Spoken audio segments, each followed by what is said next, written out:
What's up, Gabe? Oh, hey there, Ian. I heard you smoked weed. And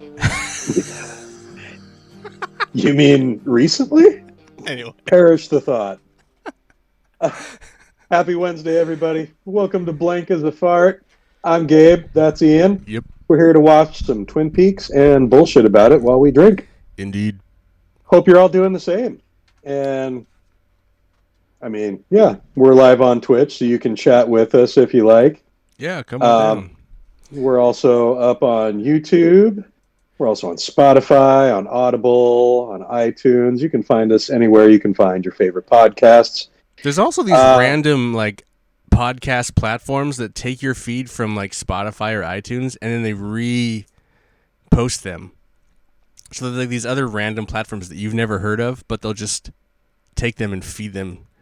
A link to a link. Right, but it's a way of for people when they search that they use theirs, because then theirs is filled with ads, and the hope is that then they click on the ads. It's just a funny money making. The orbits.com of podcasts. Exactly. But that's not us. We're very unique. How you doing, Gabe? You know, I'm doing pretty good. Yeah.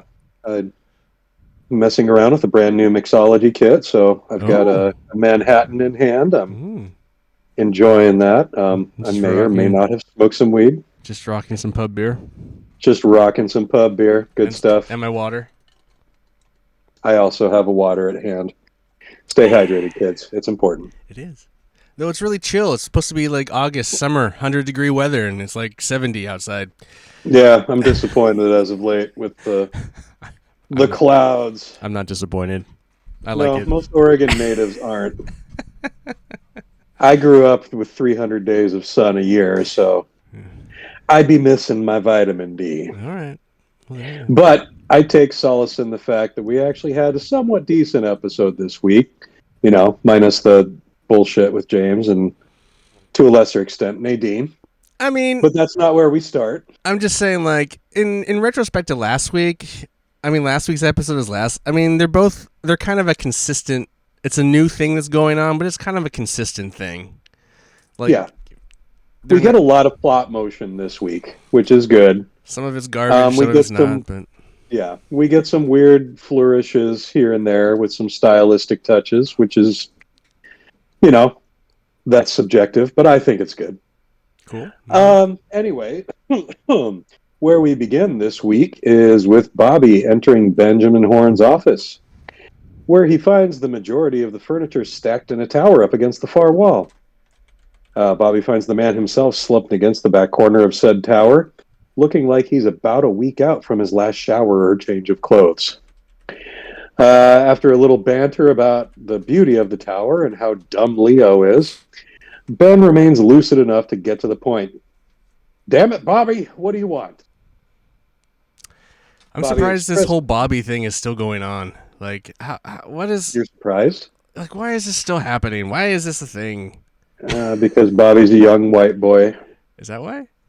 I think he's more charming than James, to be perfectly honest with you. So yeah, but no Shelley, no Leo. There's no resolution to that. No, been a couple of weeks. I don't worry. They'll be coming back. I promise. Okay, all right. But it's on this viewing in particular. I'm noticing about how frequently we see characters drop out for 2-3 weeks at a time. There's one I'm going to point out in particular later who... Oh, yeah, I'll the character makes an appearance, but the actor doesn't. Yeah, that's some tight scheduling right there going on. Anyway, Bobby expresses his desire to enter Mr. Horne's employ, despite his lack of marketable skills. After a lot of metaphysical rambling that sounded like it was from the cutting room floor of Wall Street, Ben figures out a way that Bobby might be useful for him, hands him a camera, and tells him to follow asshole Hank, figure out what he's doing. Yeah, there's a moment there I'm just kind of what is even being talked about here? I kind of skipped through most of this speech on the second watch through, just because I watched it twice. And none of it seemed relevant, it just chewing scenery. So I didn't make many notes of that. I generally like Richard Bamer's work in this show, but yeah, Ben Horn's psychotic break here. We're going to be entering some weird territory with him. Trust me. Cool. Dude. As Bobby exits Ben's office with the camera bag slung over his shoulder, he runs into blushing bride Lana Milford, who is running shrieking toward the main lobby. Wonder what's going on there. We get a little bit of slapstick too, as a puzzled Bobby breaks the strap of the camera bag on the door handle and drops the precious camera. Nope, just the bag. Technically, the camera is around his neck already because he has it. Anyway. Oh, does he? Yeah. Oh, okay. I didn't notice that. Yeah. That's your director's eye catching where my producer's. Yeah, because like when Ben Horn pulls it out of the bag and then he has it, he's carrying it, and then he takes the bag, and then when he walks out, you'll still see the lens off the corner. So he just dropped the bag. So yeah. I'm not even. That seems like it was too natural to be scripted too. That seems like it just kind of happened and it just fit in, so they left it. Or they wanted him to drop the bag, like maybe hide the camera better and make him think that you dropped the camera, but it didn't quite work out that way. The strap did break pretty easy, so maybe the strap was gimmicked or something, but Hollywood will never divulge her secrets, right? Correct. Meanwhile, Cooper is in the conference room at the sheriff's station, meeting with a local real estate agent, looking over portfolios of properties for sale. He's got it narrowed down to 2 favorites, and he flips a coin to choose. The coin bounces off a plate of half-eaten donuts and onto a third. Donuts! We haven't seen donuts. It's been a hot minute. It's been a hot minute. It's been a while. Can't forget about the donuts. We didn't see any weird coffee mugs this week, though, did we? Nope. All normalcy at the Double R. The coin bounces off a plate of half-eaten donuts and lands on a third document for a less-than-charming little property bearing the name Dead Dog Farm. The agent says she should have taken that card out of the pile, expressing surprise the property is even still available as no one stays there for long. Cooper, spiritual guy that he is, naturally takes this as a sign to see it in person immediately. Our friend Dick Tremaine arrives at the sheriff's station in an immaculate jean jacket and some seriously high-waisted shorts, driving gloves tucked into the front jacket pocket. It was a wild look. Like, I get the jacket, but that jacket does not go with what you're wearing. Like, it was like, it was like 80s Detroit chic over 60s Boy Scout. Yeah. It was weird, but it was amusing at the same time. He's stopped there on a way to a camping trip with little Nikki to meet Lucy and Andy with Nikki's caseworker, Judy. Molly Shannon. Did you reckon? Yeah, that's her. Very, very young. Pre-SNL Molly Shannon. Dude, it's like I checked her thing. It's like her first television work. That's like wild. Like way, way back in the day. And I mean, just the little bit we see of her timing is so good. Just her delivery of the lines. I mean, it's subtle, but she nails it. It's a home run. There's a reason why she made it as far as she did.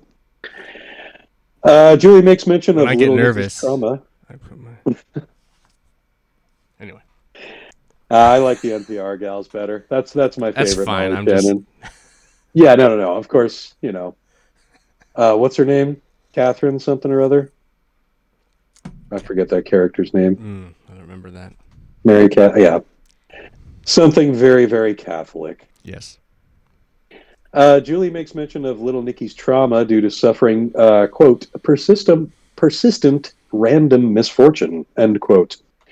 Beginning with the mysterious deaths of his parents, the circumstances of which have never been revealed to the agency.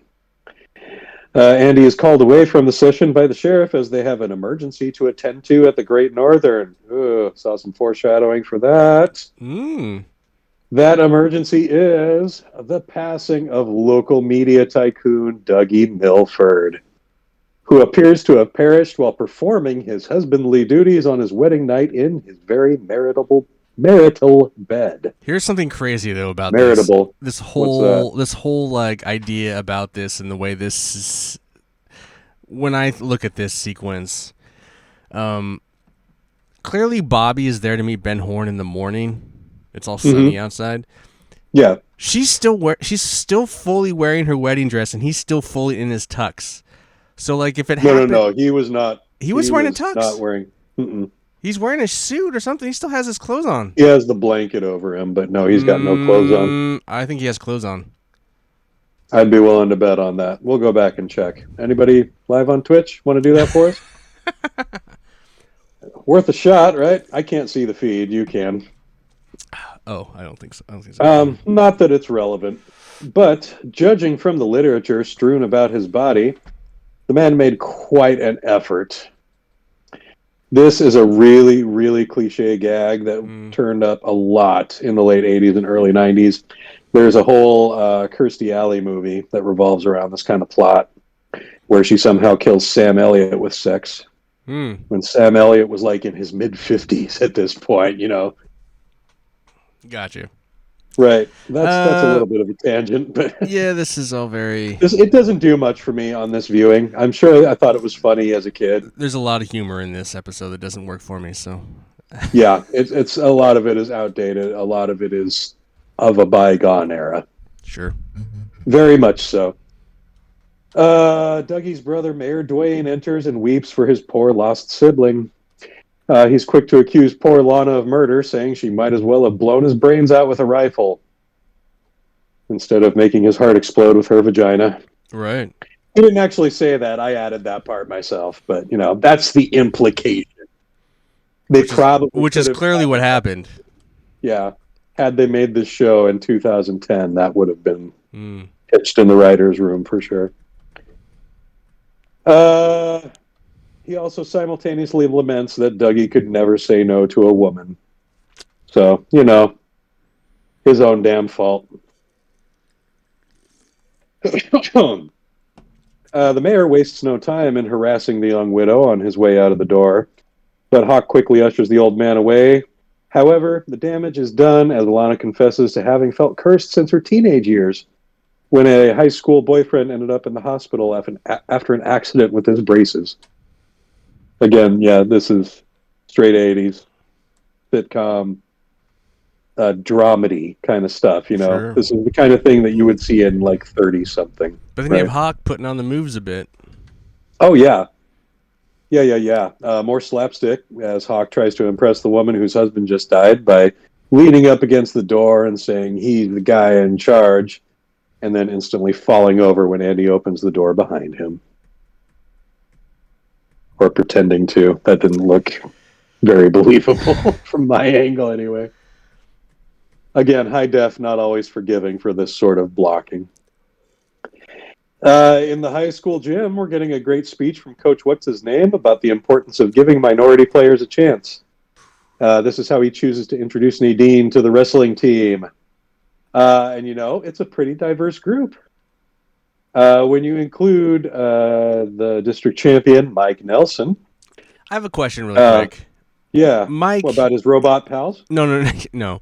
Mike, though, has been on the show for a while. He was Bobby's friend in some of that other shit, right? Way back? Mm-hmm. Okay, it's cool that Bobby's not in school anymore somehow. Like, why is Bobby not in school anymore? I don't understand, but Mike's in school still. Mike's in school. Donna's in school. James has also fucked off completely from school. Yeah, it's like, boy... Well, fucking... They're rebels. Anyway. They're rebels and they'll never, ever be any good. Anyway, you can continue on. I have more comments. Bobby doesn't even have a motorcycle, though. Bobby's just, Bobby's just a con guy. I don't even think that's true, though. Bobby is so all over the place in this episode. Anyway, we'll get to it. Yeah, very true. Multifaceted character, that guy. But yeah, anyway, if you include Mike Nelson, we've got 7 white boys, 3 African Americans, 2 Hispanics, and 6 Asian kids. They love their wrestling, they do. Equality peaks. That's right.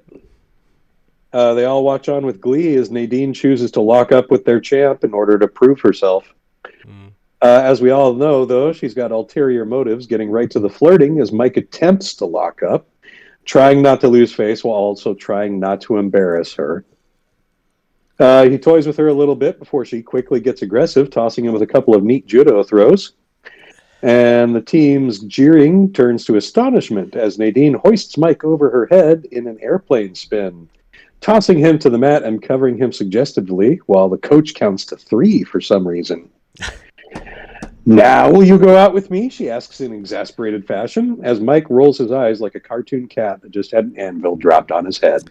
Adults beating up kids is, always good.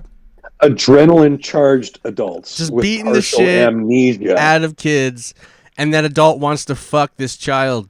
Right? Yeah. What is this plot? This was almost sexual assault. Hey, this is what passed for comedy in 90s primetime, dude. That's so funny. It's like if my mom went out for the wrestling team and beat up my friend Justin, but wanted to fuck him for some reason. Fucking hilarious. This will make him want to fuck me. Yeah. I'll just throw him around. Dude, here's what gets me the most about this scene, and this got me even when I was 12 years old. Why did the coach count to 3? Yeah, even when I was a kid, I knew that like real wrestling, it's just a pin. It's a 1 count. Shoulders on the mat, you're done. It's a pin, you push him out of the ring, right? And that's a point, right? Or you can earn a point. Well, I think that might only be sumo. I know there's other ways to earn points. Isn't but there like scoring when you push him out? I thought. Oh man. I'll take your word for it. But I know that a pin in collegiate amateurish wrestling is just shoulders on the mat for a 1 count, and you're done. Right. So why this coach counted to 3? Why nobody in the writers' room has ever seen like high school or collegiate wrestling? Because no one who's into wrestling is actually watching this show. That's not true at all. Oh, I guess you I like find wrestling. There to be a hell of a lot of crossover between Twin Peaks fans and pro wrestling. Well, then you got to take it up with David Lynch. Yeah. I don't think he was there for this one, to be honest with you. I'm going to have a conversation with you later about how I think that's not 100% true, but okay. I mean, I'm sure he was present for parts. Anyway. But I don't think he was as... We're going to have a conversation that you're going to find very upsetting in a bit. Upsetting? Anyway, go ahead. Wow, okay. Let's see. Where are we at here? After the... Oh, yeah. This is now Donna. Commercial break. Yeah. Commercial break changes the scene, but not the setting, as we see Mike limping down the hallway toward Donna's locker. He asks for her help in trying to stave off the advances of Mrs. Hurley, but Donna doesn't seem inclined to help poor old Mike avoid traction. So, apparently, Donna just lives at school now, and mostly by her locker. Because we've seen her like 3 episodes just by this fucking locker. Just by the locker. Yeah. They had her for a day. Just hang out by the locker. Like how do we have her for a day and stretch her across 3 episodes? Maybe more. I don't know. I haven't seen them all. It's fucking wild. Anyway. Yeah, Donna does kind of fade into the background a lot for the rest of this season. And that may be a scheduling thing because I know Lara Flynn Boyle's movie career was starting to pick up a little bit. Wayne's World is on the horizon. Wayne's World is probably filming at the same time as season 2 here. I think Men in Black 2 is probably a few years off here. Mm-hmm. But yeah, she's getting noticed, so she's probably got some other projects that are active that are preventing her from playing as big a part here as she did in times past. I just feel like it's funny that is what it is. It's like, we have you for a day. We're just going to keep you at the school. We'll just keep reshooting. You're just going to be a part of this shit plot about Nadine. Right. It's like, good luck. Yeah. Well, we got 10 episodes to go. We'll see what else is in store for her. Oh, okay. She goes outside to school? She might, or she might meet, other characters that aren't school children or her parents. Meanwhile, James is playing with tools in his posh-ass guest room when he's greeted by a drunken chauffeur who introduces himself as Malcolm Sloan. He says he's Evelyn's brother and is employed by her husband, Jeffrey. But Malcolm harbors a deep resentment of the wealthy Mr. Marsh due to the physical abuse of his sister. Bum, bum, bum. Apparently, Evelyn's totaling of the Jaguar is part of this whole revenge cycle that the two of them have. So when James, the paragon of wisdom that he is, asks, well, why don't you stop him? Malcolm replies, nobody stops Mr. Marsh. That's the golden rule. You can write that down and tuck it under your pillow. Whatever the fuck that means. That was an episode that had a lot of nonsensical lines in it. That one was champion right there. I like how he's wearing like English riding pants, and they're like little. They kind of pop out and then go thin, and I just don't understand. Yeah, I don't understand yeah. what he's wearing. The flare at the pockets there. Oh, it's a Yeah, chauffeur's uniform. You know, if he had the hat and the gloves, it would be very obvious. It's really, just the with the old red, timey, with the weird black and red shirt though. I feel like it'd be yeah, more of yeah. a He's tux. driving Miss Daisy. No, I don't think so. I disagree. I think that's more like a horse riding or a Führer outfit. I'm confused that's on the tuxedo or on the maybe that's driving part of outfit. Mister. That's part of Mister Marsh's cruel punishment, is he makes him dress like a Nazi. Yeah. They're Jewish. They haven't brought that part up yet. But anyway, like tuck it under your pillow, and then Malcolm pounds the rest of his whiskey before he heads off to resume his job of driving around his abusive rich-ass brother-in-law. What's I got to be in that writers' room meeting where they pitch drunk chauffeur Right. as one of the quirky characters. But also the brother. Yeah, Anyway. yeah, that guy just instant ick, and I don't know if it's the haircut or The giant forehead. the giant forehead is usually a dead giveaway for a non-trustworthy human being. Yeah, but you have no hair. All That's y'all that different. follow That's phrenology different. out there. That's different. You're I lacking no, I had a hair. huge ass forehead even when I did have hair. Did you? Oh yeah, I always had a real high hairline, Hmm. which is why I look so good with the shaved head. Works for me. Hey, let's go check out Dead Dog Farm. I'm retching just thinking about it. Saw that weed smoking. Oh, the name makes me lightheaded. You're not wrong. All right. The real estate agent tells Cooper. I don't know what that means. That's bad voice to text. But anyway, only the very good and the very bad are drawn to this place. That's like an old local legend or something. Though, if you note that earlier real estate card earlier, it says the property was built in 1920. It's not that bad. Yeah, but I think my house is my house is close. Yeah, old enough to have some ghosts still, even in the 90s. Sure. Despite no recent viewings, Cooper spots some fresh tracks from multiple vehicles, and they find the door open a tiny bit as they head in. Mm-hmm. They find evidence of a meeting, including fresh cigarette butts, empty plastic baggies, baby laxative in the sink, and some cocaine residue on the chair. I'm in love with the cocoa. God, I hate that Cocaine. song. That's a much better song about cocaine. Anyway, better call the sheriff. I love how this escalates, though, from tracks. Oh, cigarettes. Oh, baggies. Baby Right. laxative. Cocaine. It's just like, oh yeah, Yeah, yeah. that's the natural progression, right? Clearly. And Is it just me? Cooper's just in his element. We're just like learning all this stuff, and we're just like, oh yeah. Did this remind you of that scene in The Golden Child where they're exploring that abandoned property and they find the blood with the oatmeal, or the oatmeal with the Holy blood shit, in man! it? I haven't watched The Golden Child since I was a fucking kid, dude. I couldn't even That's one of remember. those. I couldn't That's even one of those tell ones you. that's burned into my brain. Oh really?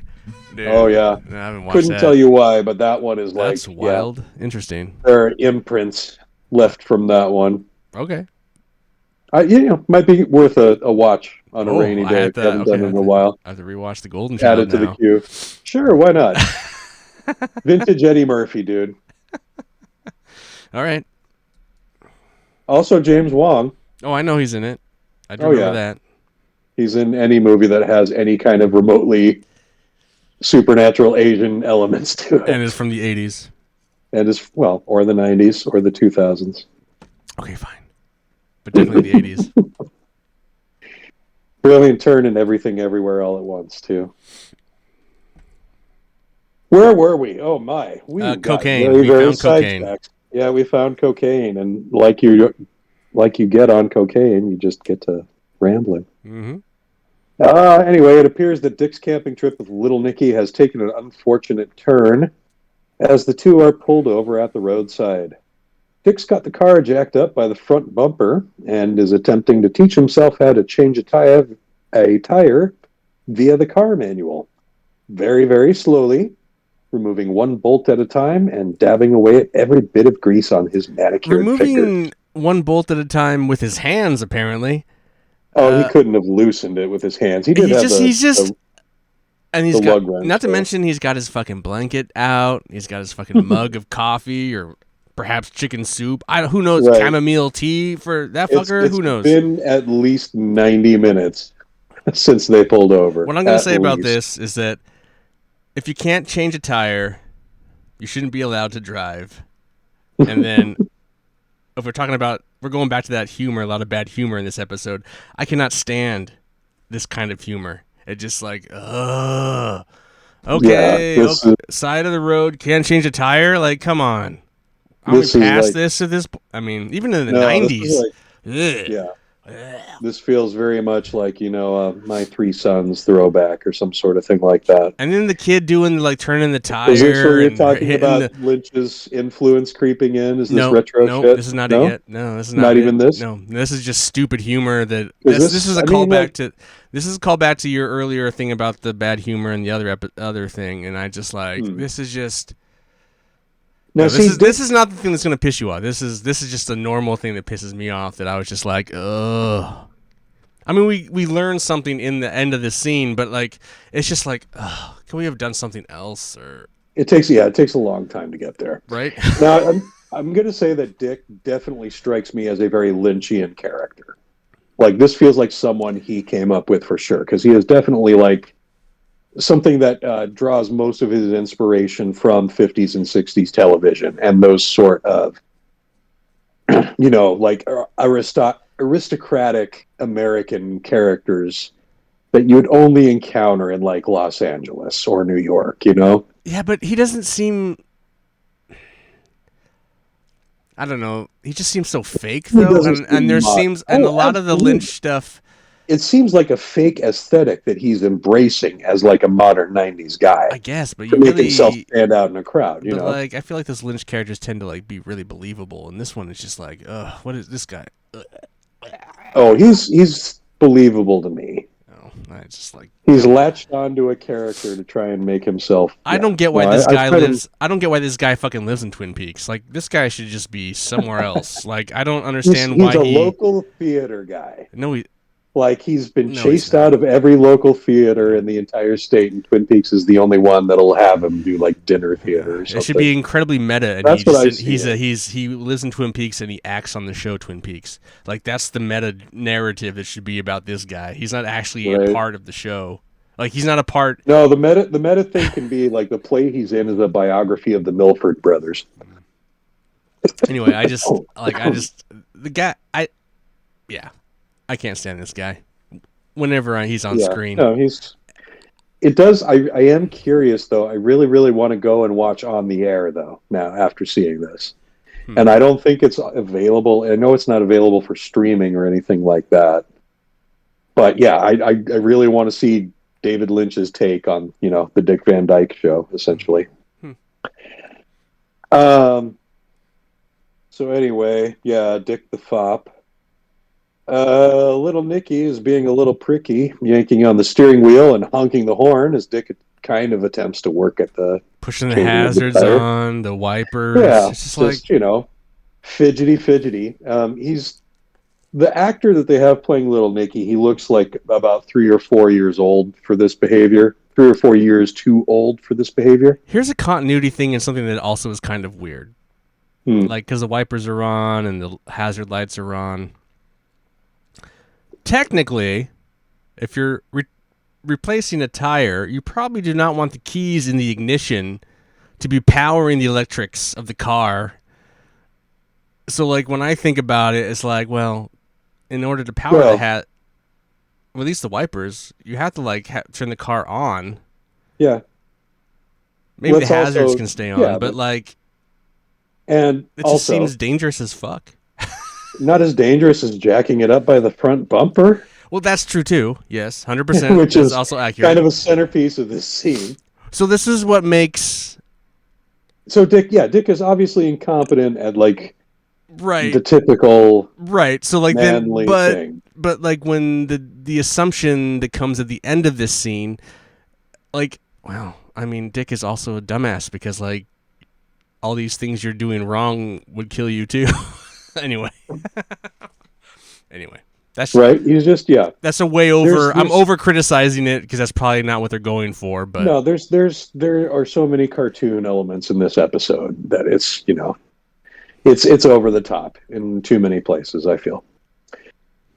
But whatever pops the ratings, right? did it pop the ratings? I guess we'll find out. Maybe. I didn't check yet. Dick finally loses his temper and hollers at the boy to exit the vehicle, where we see that they are dressed in identical outfits. I thought that was a nice touch.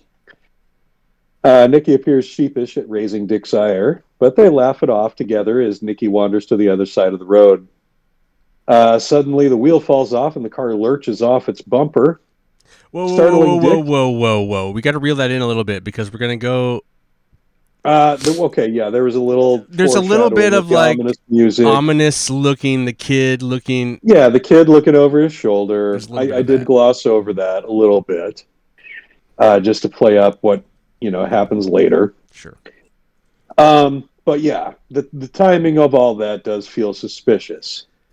It startles Dick and it triggers a panic attack in little Nicky, who rushes over and grabs Dick in a huge hug, worried that he might have died. Dick comforts the boy, but his side eye and the ominous music indicate that he may suspect this was no mere accident. And not jacking the car up by its bumper and leaving the key in the ignition. Right. Not the dumb shit that he did. No. The kid must be Satan's spawn. Must be. That's the only Must potential explanation. Anyway, yeah, I don't know. No, go ahead. I was gonna say is like, do we have any proof that Adam Sandler pulled little Nicky from this? I think it probably comes from maybe something way in the past, even beyond that, like maybe Alan Sherman or Spike Jones or. I wasn't something thinking that it. predates. I wasn't thinking it until later. There's a later scene where it fucking pops in fucking. He's literally dressed up in a little devil costume in what's his name in. Yeah, but he also uses Little Nicky as a separate character in one of his stand-up albums, where he's like a mafia does he? kid. Yeah. Yeah, That's even later. That's still later. no, that's right. before. I mean, it's later than Twin Peaks, but it's before the movie. Sure. I So I'm don't- just saying. Do you think I Adam think Sandler was watching Twin Peaks as a youngin? Maybe. I can point you to some people who definitely were, who sampled material for music that they used later on. But we haven't gotten to the episodes that they sampled yet, so Okay. we'll get there later.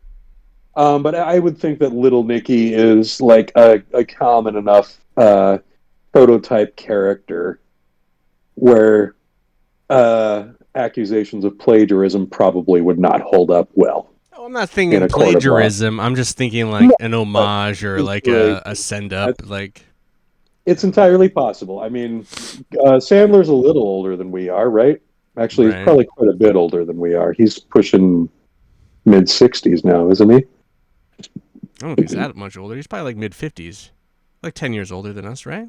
I'd have to look it up. Anyway, doesn't matter. But, yeah, we digress, and that's how we pad out these episodes, folks. Wait. What's But that? Molly Shannon was on. She's during Sandler's run, right? Could Is she be, during that time? We're trying to make connections here. Yeah. I don't know. I forget. 3 degrees of Twin Peaks. Anyway, Did I tell you about the whole 2 degrees of Marvel game? you did. I did. All right. We won't bring it up more, folks. I don't know if you brought it I'll up just on the say- show, but we definitely No, talked I about probably it brought maybe up in, after like, a show. post-show banter or something. I'll just say it's thus far impossible to win. Haven't been able to win it yet. Cooper makes his way to Harry's office, where he's introduced to Colonel Riley, who's heading up the Air Force investigation of Major Briggs' disappearance. Did you recognize this guest star on seeing him? I did not recognize him. Um, let's bring up the IMDb page because I've forgotten his name and I don't want to call him just by his roles. But this is Tony Burton, who most people remember as Apollo Creed's cornerman Duke in the Rocky movies. Wow. Yeah, and he did show up as late as the Rocky Balboa film. Yeah, because he calls him back into that. Yeah, I was going to say that actually. That's cool. Yeah, so that's one of our other guest star connections for the week. Cool. Anyway, Colonel, heading up the investigation. He asks about the presence of any wildlife when Briggs disappeared, and Cooper mentions the owl. Fucking owls. They're not what they seem, dude. The Colonel is naturally trying to play coy with his classified information, so Cooper and Harry spill the beans on the stuff they already know. Riley offers some clarification, however. While their monitors are aimed at deep space, the messages with Cooper's name did not originate there. They originated in the forest near Twin Peaks. Not sure where they were headed, though. That's classified. Yeah. But somehow, where the signal's coming from... Yeah, we can tell you that. Isn't classified. There's some wild choices that are going on. Oh, no, he asked about the White Lodge. Right. He said, that's classified. And that's when the... And it's like, the Colonel... But you telling us that there's signals originating from the woods, that's not classified? I feel like that is weird, A1 classified bullshit, dude. Yeah. Where does this line get drawn? You got to wonder. In the writing room. And how long do you have to study in the writing room, manual Gabe. Before you understand? Yeah. Anyway, I thought that was funny. The Colonel again clams up once Cooper mentions the White Lodge, but extols Briggs's virtues as a pilot, saying he was born with hardware most of us only dream about. Which is wild when you look at the ending of the... Anyway, this is a wild episode. This actually really more wild... There's a lot of weird shit going on in this episode. I think they did mention that Briggs was in the Air Force, but I don't think they ever mentioned that he was an actual pilot. Sure, up until this episode. But then he has which is kind of necessary for what you're referring to later. But also that he had, anyway, it's fine. Yeah, some kind of compass that exceeds the boundaries of this world. Apparently, Cooper's got some of that hardware himself. Apparently. He then adds that Briggs's disappearance has serious implications for national security. Because, America's got to protect itself against evil spirits. Back at Marsh Manor, or whatever you want to call it, James seems to have finished up his work on the Jaguar in the garage. He and Evelyn share a couple of beers. Again, this is a high school senior who's ditching school, folks. James explains... Really quickly, her beer seems all right. His beer is just full of foam. Yeah, it was all foam. It's like, what she did the trick where they tricked it, they popped it, and it spilled everywhere, and anyway, I just noticed that. No, I see her being like a bully to him, like doing the thing where she clanks the top of the bottle and it gets all foamy on it. I was like, drink that. That's And then his fucking his dirty face makeup, it's just randomly placed. Yeah. Why would he actually touch his face in those places? On the nose or something. That would make sense. But I've dropped a transmission. How he wipes sweat from his face while he's working? I've dropped a transmission twice. My face has never been right. everywhere else. Know better. Everywhere else. You know better. You do this shit, right? No, but clearly as he talks, he's been working on cars. Anyway. Go ahead. In his car, he feels safest of all. Finish this scene breakdown. Yeah. James explains that his Uncle Ed taught him everything he knows about being a mechanic. Then mentions that he's met Malcolm, who explained the whole story. Evelyn responds with a snappy, "Mind your own business." Undeterred, bold babyface James plants a kiss on the married woman. encouraging her to leave her abusive husband. What the fuck is James doing? So much illegal shit going on in here. I mean, why would he make this decision? Is it just thinking with his dick right now? Is Oh that all yeah. that he's doing? Oh yeah. Because it seems very out of character for him. Well, I guess not, because he did kind of get with Donna while they were both with other people. So I don't James know. is a Maybe, rebel. James is a rebel. He's a biker. yeah, he doesn't follow the rules, right? It's complicated, she says, right before diving in again, tongue first. But before any real sexy time can begin, Malcolm conveniently announces his and Jeffrey's arrival with a couple of honks of the horn, sending Evelyn scurrying in a panic as James pouts in the car and drinks his foam. Tell me how much you love this plot, like this whole story, and This story that I've already told you that I skipped every time I rewatched this show you until just now. don't like it. I can't stand it. I hate every second of it because it's just a soap opera. I And brought yeah. it adds nothing to James's character. In fact, it detracts from it. Well, I It mean, has no relation to anything else that's going on in the rest of the show. True. It's just, it just feels like it's there to fill time. I'm sure it does. I'm sure it is. And So it's just, I get yeah, that this is not so, really this is really not going to piss you off, like I was saying earlier. That was a tease for all the listeners to keep listening. you think Lynch is behind But this plot. I think this is a Lynch plot that they've had only because this is basically the plot of Lost Highway. And everything that's going on in it plays out. I can see him like throwing out the sentence. The what? The sentence that, like, you know, the plot in a sentence. Well, like he's a rebel. And then the he works on writer's room cars. taking it. He and then the writer's room taking there's a it in a very gangster shitty boss direction. and a girl that gets beat up. Like it's all it is exactly very much. Yeah, I won't disagree that there are some cookie cutters that Lynch tends to work with, and I think you're going to see a lot of those prototypes here in Twin Peaks. Just like early germs of ideas that he never really got to fully flesh out in ways that he wanted. Like the kid is like an expert. He's the best car mechanic in all of LA or wherever the fuck he lives. And Bill Pullman's a kid. Oh, it's a complicated movie. Bill Pullman is James.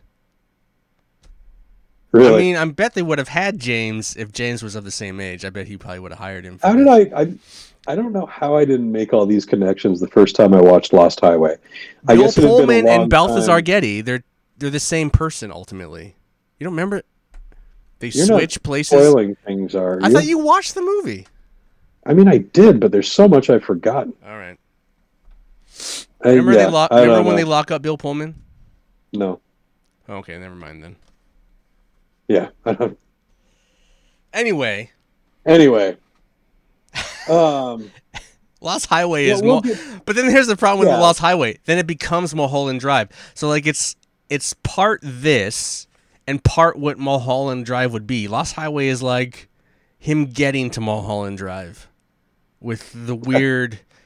And then it sounds like Lost Highway and Mulholland Drive are him getting to the return of Twin Peaks. Well, I guess we'll find out because I'd love to see that. Which may be his last major project from the sounds of it. Maybe not. Maybe not. The last one he directs in person, anyway. You don't watch The Weather on YouTube? I don't think that counts as a big project. It's pretty big. Constancy is not size. Yeah, it is. 300 episodes of Milkman Drinks a Beer. It's a big project. Big project. It's a lot of beer. Let's move on. 3 cheers for Audrey. Hooray. Yeah, she's back. She's back, and she's got something to sink her teeth into for once. Well, she's camped out in the hallway of... Well, it gets there. They tease that she's going to be a triangle love interest with Bobby and Shelley. It's like, please don't do that. Please don't do that. Momentarily, no. I know.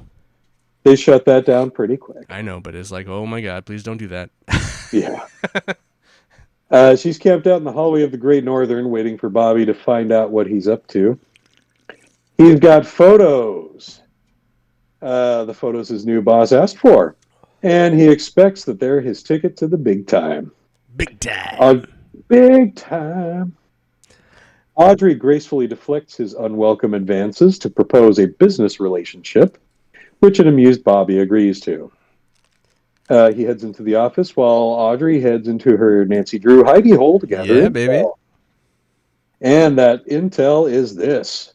Her father is actively continuing to lose his shit, spending his free time building a miniature model of the Battle of Gettysburg. He's pleased with the contents of the pictures that Bobby delivers, however, though we do not get to see them in this scene.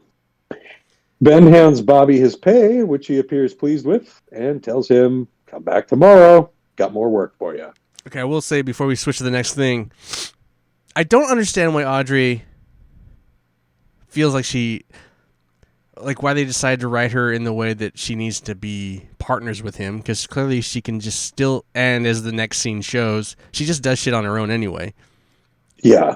And then... Yeah, no, she definitely, like... well, okay. Audrey is not someone who sees Bobby as a partner. And then B... like, that's how she wants him to think of it. My other observation is, like Donna, Audrey now only exists in the Great Northern. Yeah. Yep, present for 2 or 3 day shoot on one set. I think she's had more costumes than Donna has, though. It's true. Well, Audrey got 2 different scenes this week. She did. Yeah. More than Donna. At the Blue Pine Lodge, Pete pops the cork on a bottle of champagne and quotes Yeats to begin a romantic dinner with his triumphant wife, Catherine. As Pete begins to ramble on, Catherine summons the new servant, Josie, to the table to deliver the appetizers. Apparently, this new position of Josie's also comes with a terrible new haircut. And hat. I don't know how that stayed on. That's got to be attached to a bobby pin or something. Catherine and Josie exchange catty barbs behind plaintive language and fake smiles. When Pete protests Josie's treatment, claiming she's still part of the family, Catherine rightfully points out that she helped to kill her brother and also had no small part in helping to try and kill her and making sure she died penniless as well. Pete does not appear to believe that Josie could be guilty of such crimes, but he still beams as he toasts his wife on her victory over the machinations of Josie and Ben Horn. So, hold on a sec. So I find this scene funny. First of all, this scene is mainly only here to just, see how awful she's treating Josie. And admittedly, it's not terrible. It's not terrible. She's not making her eat cat food off of her toes or anything to that degree. But the thing I find funny about this... it's a power dynamic going on for sure right there, and that she's absolutely relishing in it. The thing I find funny about this scene is that you have Catherine, who defeated the Asian by dressing up as an Asian, and then proclaiming her defeat to her husband, who the guy she defeated, she was fucking. So it's just this wild, he must, and he had to have been aware of it too. I don't know. I mean, one would think, but who knows? Was he aware of it? I don't know. I there's a lot of things that are unclear sometimes in the show, Gabe. I'm not sure if you're aware of that. But it's just a wild kind of character who strikes you as having hidden depths at times, but then other times you're like, no, that's a fluke. It was a funny scene. It's just a funny scene, and it was fun. It was amusing. I like seeing Pete and Catherine interact together. Everyone acts it pretty well. I mean, Pete's a little over the top when he's doing his soliloquy or whatever. He's being pretty. But he's supposed. I mean, that's sure. That's how he is. Sure, he would be hamming it up. So. As far as the comedic stuff in this scene, on this episode, this is kind of the funnest sequence of that kind of. It's the one that feels the most believable anyway. Right. It feels the most real. They all kind of pull it off better than the other scenes do. Agreed, 100%. Enough of the comedy. Cooper is in his room dictating to Diane, filling her in on the latest on the Wyndham Earl situation. He published his responding move in the chess game in a personal ad as instructed. But Earl had accurately predicted the move that Cooper would make and published his own response in the ads the day before. Clearly, Cooper is out of his intellectual depth here, and we can see his fear growing. He also updates Diane on his adventures in real estate and his hopes for the future, and also his worries about how the case against him might impact those plans. Staring at a Bookhouse Boy patch in his hand while he weighs his options. Okay, before we cut to the next thing, this whole sequence is a lot of fun, but this first shot of it's just a really tight close up on Coop. It's a cool right shot, on his mouth. Just like a profile shot of him talking, and it's just like pretty much just a single take of him just rifling off this monologue, which is great. And it's funny because it's shot dramatically, and then you're really kind of interested in what is going on with that whole Wyndham Earl thing, and it's like, why are we stuck with all this other bullshit? Like, why isn't this the thing? It's been they're building. It's a long, slow build for this one. Long, slow? It's Yeah. like fucking snail pace. What are you talking about? Yeah. Yeah. I want to say that like the first time we heard that name was back in episode 2. Is this something that we get resolution in this season, or is this just something that just carries on to the return or something? No, we get some payoff. Okay. Because it's like, okay, I'm curious about what all this is, but spoiler, but yeah, Wyndham Earl is like the final boss of all right. season 2. It kind of feels like it, but it's just like, man, why? I feel like we should have had some more like concrete stuff, like not concrete, but like little heavier hitter scenes, like Wyndham Earl, a little bigger impact. Yeah, to push this. I'll tell you, we get them eventually. Towards the end, we've only got 10 episodes left here. I know.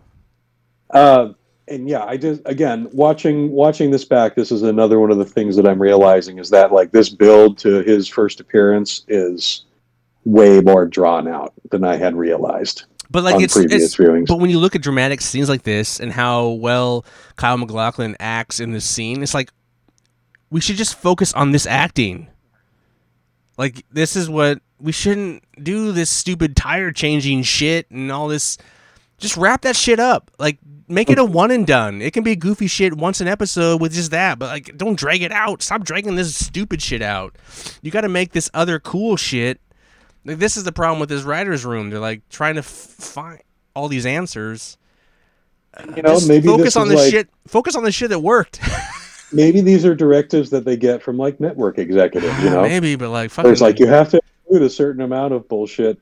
90s comedy in them every episode. Like 18% of the script has to be designed to draw laughs or some stupid note like that. I'm sure, maybe, probably. Yeah, who knows? But at this point, I'm just going to argue for argument's sake, and it's like there are some really strong actors on this show, and they should have leaned into it more. Yeah, for sure. Twin Peaks, I think, is one of those really early demonstrations of a TV show and that real struggle of balance between making it art and making it a product. Sure, but like I could have sat there and watched Kyle MacLachlan read the phone book in that shot. It's just like a really good shot. He just fucking carries it. It's just like, why don't we have? Anyway, I'll stop complaining. But that's me complaining about something good about this show. Like this is. I thought it was, and then this scene. Well, you're not complaining about it. You're complaining we don't get more of it, right? And then this scene gets more fun. It does. It gets it. There's a lot of connections as we move from piece to piece. It gets less dramatic, but it gets more fun in this scene. And this is like this is another instance where, and I'll let you carry on, but like where the comedy starts to work. Whereas, there's real information there too, but like some of the comedy that goes on in this next sequence is like fun versus some of the other shit. Just like it doesn't play. Cut it. It has a good natural flow to go on with the rest of the dialogue. The whole Nadine thing. Forced. We should just drop that. Plot hold that. That feels forced. It's just like it's so forced. I agree. Yeah. Anyway. I mean, that'll tie into other plot lines later, but Sure, it will. Of course, it will. But why? because there are other character connections. But yeah, but why? I mean, I like Wendy Roby as an actress. I think she inhabits the character in a good way, but they're not giving the character a lot of good stuff to do, and that's unfortunate. I mean, listen. I'm just gonna call her right now. She's with Ed. Ed and who's the diner chick? Norma. Norma. Probably get into some trouble, and fucking Hank gets pissed off. And I am. This is my assumption that Nadine is going to come to Ed's rescue by killing Hank or something, defeating Hank in some kind of form. That is my call right here. All of this circles back around to this. That is my call. I don't know if I'm right, probably wrong, but I feel like that's like, what else? What else would you make Nadine this super powered adrenaline fiend human? Like, she's gonna obviously protect Ed, and Ed's gonna get in trouble. That's the Yeah. only thing I can think that happens. At this point, yeah, she hasn't really used that super strength for anything other than comic relief. Right. So you got to wonder. And why are they nurturing it so much in the show unless they're going to use it to protect the person that she loves? Right. I would assume Ed, but I could be wrong. But that's my assumption as a writer in this show. Anyway, I guess we'll find out. 10 episodes. I guess we'll find out. Not everything about this show escapes logic. I'll just say that. She fights the owls and wins? Cool. She twists their neck like all the way around.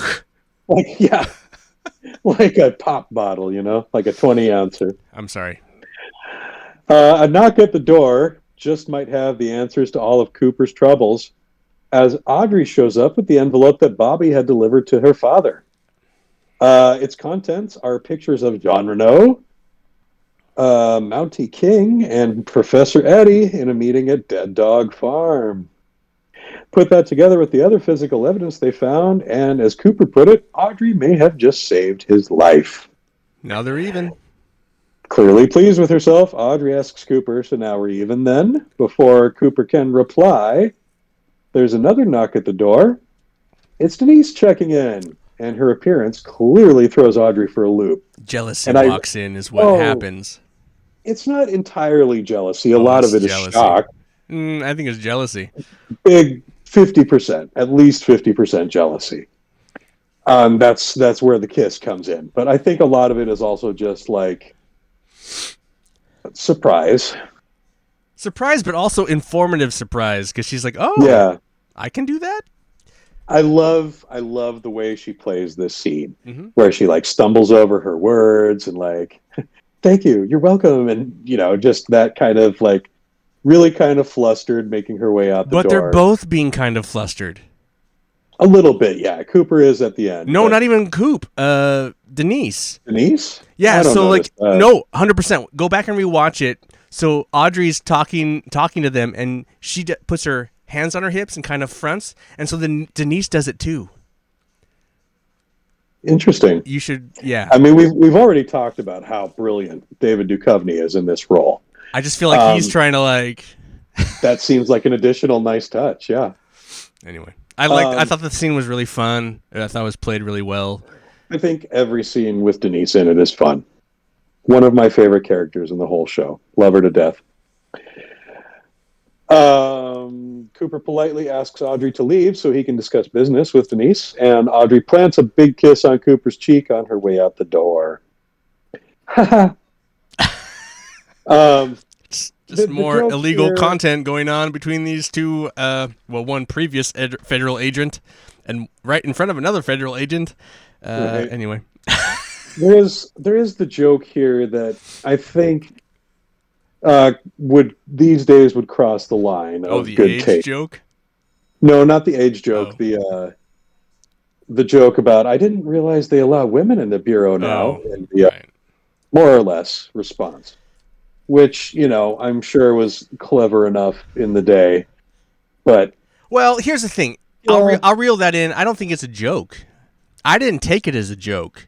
I thought she's a teenager at school, and then she didn't know that women could be agents. Well, I think she's being an I think the uninformed, and joke she is lives in. implied that Denise is more or less a woman, No, which, everybody I could think take it it's one way or the other. no. That's how it struck me, was that a Oh, see, self-deprecating way. I didn't take that. I didn't take it at all. I thought Audrey was saying I didn't know they let women be agents, and Denise is like, oh yeah, and more or less, he made that's a self-deprecating joke, Hmm. but. And I think that But part not a reference to the gender identity. you might cut that out these days. But I think Right. Audrey's question is valid, Oh, for sure. and In that then era. I and mean, then and she's like, because to I an think extent. she wants to do this, Yeah. and I think, And, and if we don't get her I'd in the say we're, return as an agent, then I'm gonna be really pissed off. I mean, like, we're still like a couple of years removed. Like, Silence of the Lambs has already made an appearance at this point. Right? So Sure. the notion of a female FBI agent is not entirely unheard of. 100%. But No, might be a exactly. foreign concept to Audrey leading the sheltered life that she has. But there's still kids. There's kids in 1990 that you know African American kids that didn't think they could ever be president back then. You know what I'm saying? So it's like Yeah, absolutely. there's probably African American kids now that don't think they could ever be president. I mean, even though we had one. So it's like, just because you have one doesn't mean you think you can actually be one or that it's allowed. It's Right. there's still. But seeing it in person is always inspirational, and it helps. And then on the other side of that, film is more, a movie is a little bit more expensive of an art, whereas TV is free to everybody. So then it filtering down from film into TV becomes, we're getting really social, political, cultural landscape of like how people see stuff, but like, Yeah. TV's free ultimately. It's poor people entertainment sometimes, not so much nowadays, but you have to pay for your streams and all that shit, but you can still get free TV. But yeah. Anyway, the point I'm making is that in early 1990s, a girl seeing that she could be an agent of the federal government, I think that's not that rare. I think that is pretty rare back then. I think in those days, yeah. I think you're right though, that like the joke about more or less, but you're still at the same time you're seeing a trans person as an agent. I don't know, there's a lot of stuff going on. Someone take inspiration from that, right? Yeah. So there's a lot of yeah. I think this scene handles Denise way better than the previous scene or the previous episode did. Than the Harry and Hawk's reactions. Right. Agreed. And I think that's a cool thing about like the youth. The youth are willing to be more accepting than the people that have been put in place for so long and have an ideal. And I think that's just, I don't know. Yeah, I don't disagree with anything you've said there. It all makes perfect sense to me. All right. Sorry. It's just this whole scene. Well, I've been rambling. I said I was tired at the beginning of the show, and all of a sudden you got me amped up. What can I say? It's an energizing episode. Mm-hmm. Yeah, but I mean, where we're going with this is 100% representation matters. Right. And that's for sure. This scenes like that are why it's important. And Audrey definitely serves as a proxy for the audience in that scene. Like, she's seeing things that are completely new possibilities for her, and that's inspiring to her. And it's inspiring to us too when we see them like that. If you look at the Denise line, the more or less line, I think that's less for the characters in the scene, and that's more for the audience. Right. That's why I kind of that. I would agree that maybe didn't. They're swinging low to the line about being varsity wide receiver experience. Right. That felt a lot more natural to the character. Gotcha. Yeah. Where it was there was a sly wink at her past, but it wasn't, not in a way that made her a punchline. Right. That made her gender identity the punchline of the joke. But at the same time, as soon as Audrey leaves, Denise makes a comment about the age of Audrey to Coop. Right, yeah. And it's like I left the loudest there because it's like, no shit, motherfucker. Right? It's like, what? Yeah. You should not be fucking with that shit. But then Denise makes a comment that makes it sound like it's okay. So I feel like that's the worst. That part is worse. It's like it's the whole. It's a fun sequence. It's a fun episode, or it's a Right. fun like sequence or scene. But man, it has some conflicting shit towards the end. It does. And again, relic of the time. Like Relic of I what put was my acceptable. I put my panties on one leg at a time. Like I don't really Interesting get line, that yeah. joke. I Which mean, Cooper doesn't either, and he right? Even points says it it, out. But yeah, and I'm guessing, not really. yeah, I don't really get it, but I'll let him have it. I'll let him have it. Yeah, I'm not gonna like try and I I'm not gonna mean, try I and got. guess on this There's really public only out one thing on this that can public refer platform. to, I'm not but going to guess what that fucking joke is supposed to mean. So I mean, I don't know that women put on their underwear differently than right, men do, but right. That doesn't make any is sense that to a me. I thing was where like, they like do the two-step and then do it all? That might be another like really, really outdated cliche. Who maybe knows? it must be. But either way, Cooper fills Denise in on all the great evidence he's accumulated to clear his name. She only appears interested in discussing Audrey, however. Hmm. Her charms clearly appeal to all types. They appeal to me. They appeal to me too. Oh, Every time I Audrey. see her on screen, I'm like, why didn't I like her more than I did at that point? And what happened to Because her? she had a little bit of a career afterward. She was in a movie called Boxing Helena with Julian Sands. Oh, I heard about that movie, but I never saw it. I thought Weird, isn't that kind weird of a erotic thriller thriller. or a little, yeah. Yeah, kind of like a 9.5 week sort of thing. Supposedly like Khan's bait or something like that, but it didn't really launch her career in the way she expected. Mm. She had some, decent parts here and there, filling in on some shows. But if you've looked in on her social media recently, you'd be pretty upset. Oh, and we a Trump supporter or something? She's full on red Oh pilled at God, this point. It's fucking sad, Audrey. and it's not Well, just it's her not either. Audrey. Audrey exists in Twin Peaks, Yeah, and she's perfect.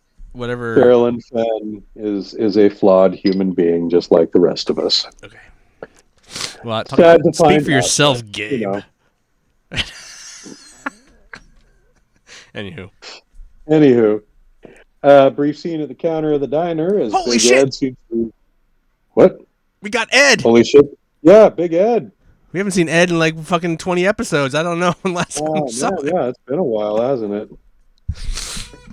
At least, yeah, Ed being able to have an expression and do anything other than like shepherd Nadine. He talked. He said a word. Yeah, Yeah, he has like a monologue almost. with his love interest. Yeah, he seems to be having a midlife crisis over a slice of cherry pie here. You know what also happened that I would like to What's that? point out that hasn't happened also in a long time.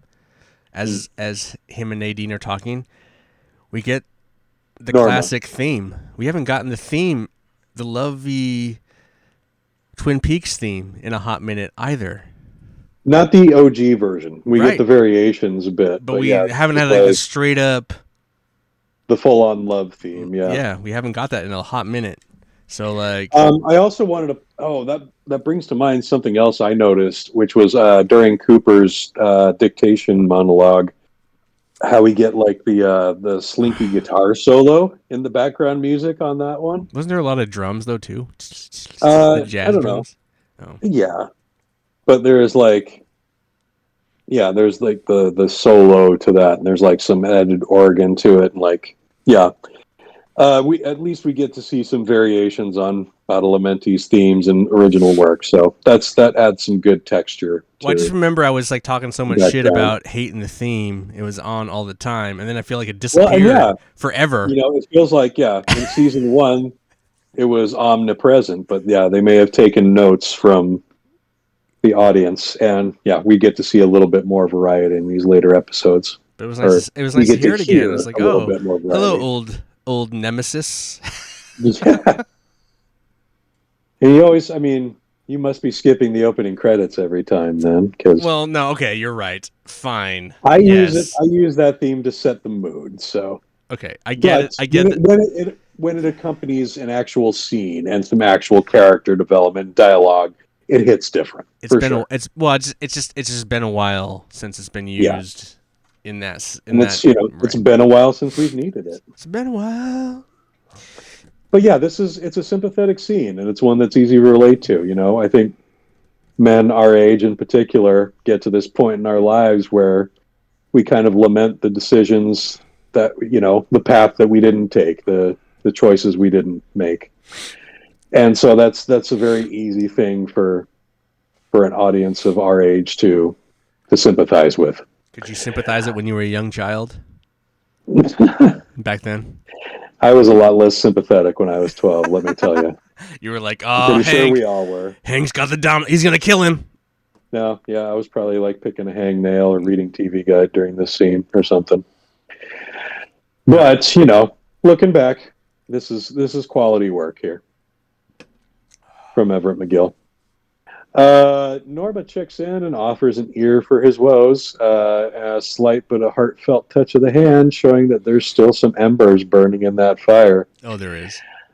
Unfortunately for the two of them, their tender little moment is witnessed by who we assume to be Hank because of the music and the domino, Yep. but we never see his face. Due to budget constraints, we assume? Bad scheduling? Probably second director Bob, but anyway, yeah. Yeah.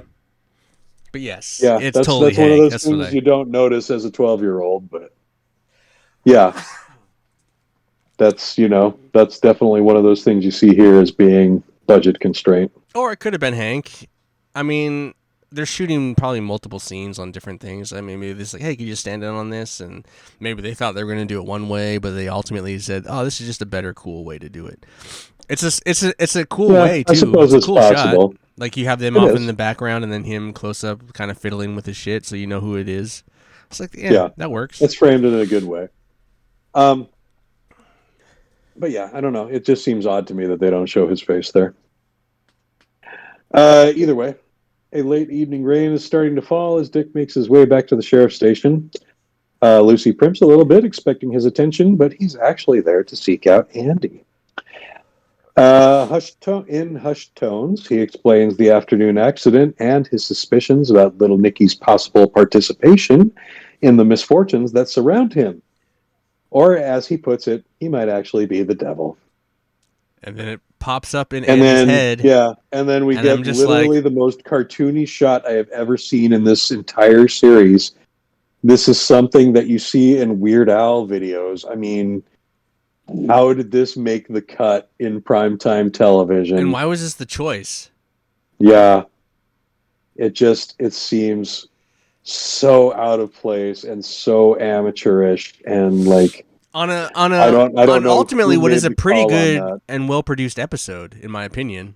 Like, And honestly, in like a scene that has a little bit of gravity to it, ridiculous as the subject material is, they do play it for like an element of seriousness sure. until Andy's thought bubble becomes visible to the And audience, I which did is not just see actually Dick going to him.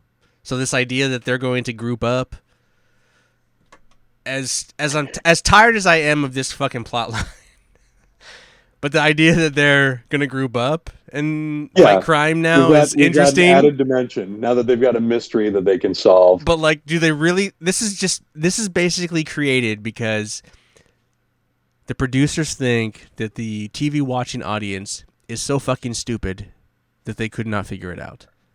Yeah. And I so, mean, knowing what I know now about how this plot plays out, I can't imagine that there's more than like maybe one or two episodes worth of material on the specific track. So I have to imagine that we're going to get a couple of episodes in the coming weeks where we don't get Dick or Andy, oh, I'm sure. similar to how we don't get Shelley or Leo this week. So I get the feeling that we might get this plot line to drop out for a little bit for other more important stuff to take its place. Christ, I hope so, because yeah, it was a lot of this week, a lot of it. I have another question.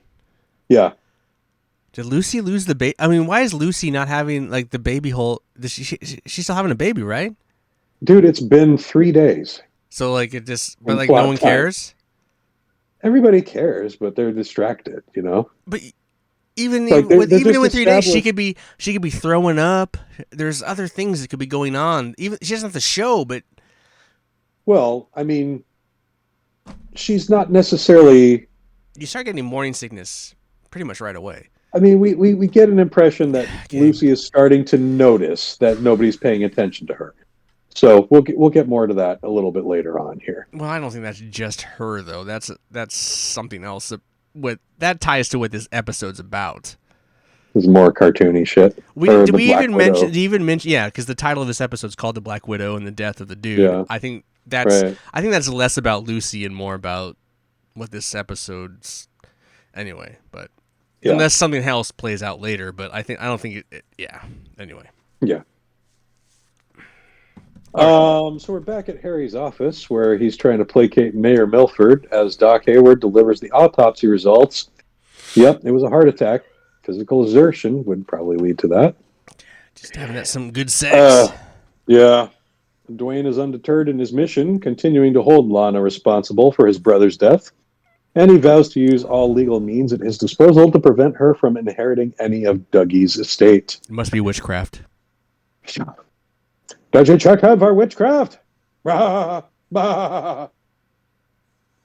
Which we laugh at that, Waldorf. but then you look at all the rest of the stupid shit that goes on in Twin Peaks, and clearly there's like fucking aliens and fucking guys that like possess fucking people and like anyway. Yeah, I just laugh at the way this actor plays this role with the laugh where his expression never changes. That always cracks me up. Very, very old man thing. You know what was weird though? Like him I wonder if that went longer than he wanted. I don't know. I just feel like usually when he's acting, it felt like a struggle in this scene when he's like kind of delivering his lines. And I also noticed this by looking at Doc Hayward's reactions. Is like he's cracking up this whole time, and I'm not sure that's scripted or not. I kind of get the feeling that they just kind of let I forget the actor's name who plays Dwayne. Yeah, he's like, I just kind of feeling. Yeah, Doc's breaking character, and he's like just kind of coming up with stuff, but it just seems like he's kind of struggling. For an old man, I don't know. In the 90s, to even say the word sex was pretty taboo on TV.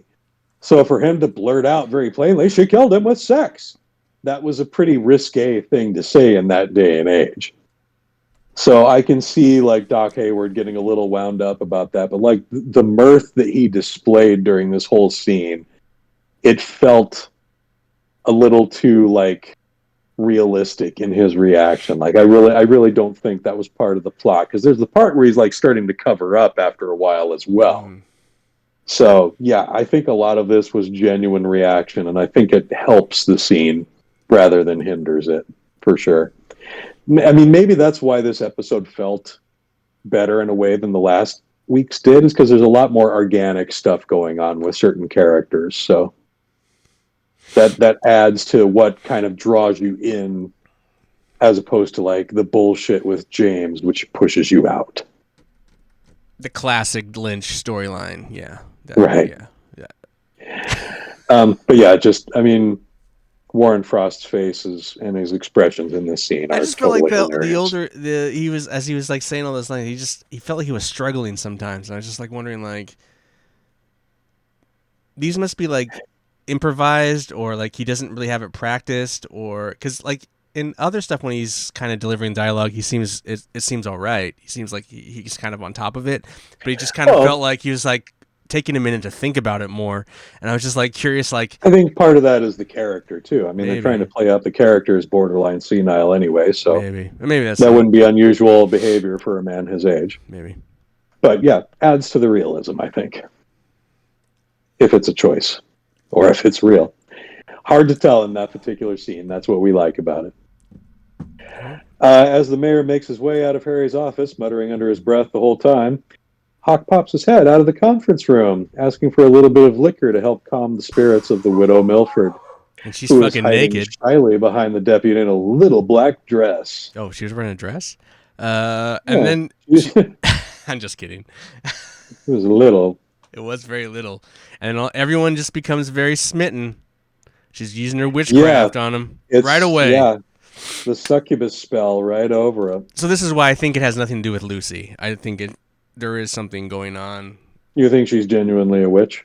Well, I don't know if she's a witch, but there's something going on where she's like casting this spell on all these dudes Whether consciously or because they start subconsciously. fucking Maybe this is singing. that curse. Right.